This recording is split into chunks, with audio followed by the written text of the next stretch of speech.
அறிவே மனம். உங்கள் உளவியல் சகோதரி எம்எஸ்கே பிரியா. எம்எஸ்கே உளவியல் கோட்பாட்டின்படி அறிவினுடைய தொகுப்பு மனம். இந்த அறிவின் தொகுப்பு உங்களுக்கு வளர்ச்சியை கொடுக்கின்றதா, வீழ்ச்சியை கொடுக்கின்றதா? சொன்னாலுமே நம்ம மனசு ஒரு வார்த்தைக்கு பல ஆயிரம் அர்த்தங்கள் இதுவரைக்கும் பதிவேற்றி வச்சிருக்கோம். நம்ம மனசில் எப்படி அறிவு பதிவேறுதுன்னு தெரிஞ்சுக்கிட்டோம்னா அடுத்தது நம்ம கொஞ்சம் ஈஸியாக விளக்கங்கள் புரிஞ்சுக்கலாம்.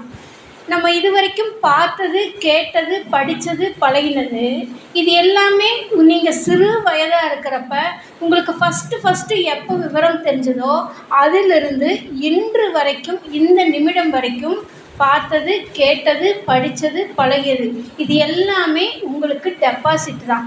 இது எப்படி நீங்கள் ஒரு நோட்டில் எழுதி வச்சு ஒரு நினைவுக்கு வைக்கிறீங்களோ அந்த மாதிரி உங்கள் மனசுக்குள்ளே போய் இது எல்லாமே அறிவாக லேயராக ஃபார்ம் ஆகிக்கும்.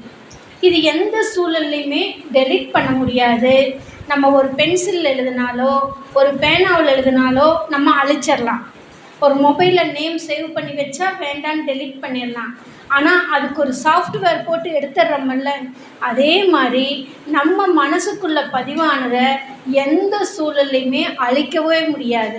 அந்த அழிக்க முடியாத சூழல் தான் நம்மளுக்கு அறிவாக பதிவாகுது, நம்ம மனசை இயக்குது. நம்ம அறிவு எதை எதுக்குன்னா நம்ம மனசு சொல்கிறபடி தானே செய்கிறோம். மனசு கவலைப்படுன்னா கவலைப்படுறோம், சந்தோஷமாக இருன்னா சந்தோஷமாக இருக்கிறோம். அந்த கவலையும் சந்தோஷமும் எங்கேருந்து வருதுன்னா நம்மகிட்ட இருந்து தான்.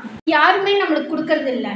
நம்மளோட அறிவு பதிவில் நம்மளுக்கு பிடித்த விஷயத்தை சந்தோஷமாக எடுத்துக்கும், பிடிக்காத விஷயத்த சோகமாக எடுத்துக்கும்.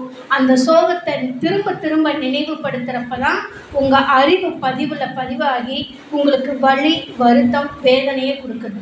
உங்களுடைய அறிவு பதிவில் ஏற்படக்கூடிய பாதகங்களை கண்டறிந்து மாற்றியமைக்கும் பொழுது நீங்களும் வெற்றியாளர், சாதனையாளர்கள்தான். இந்த அறிவு பதிவை முறைப்படுத்தவும் மறுசீரமைக்கவும் எங்களுடைய எம்எஸ்கே லைஃப் கிளினிக் ஃபவுண்டேஷனில் எம்எஸ்கே மென்டாரிங் ப்ரோக்ராம் கொடுத்து கொண்டு வருகின்றோம்.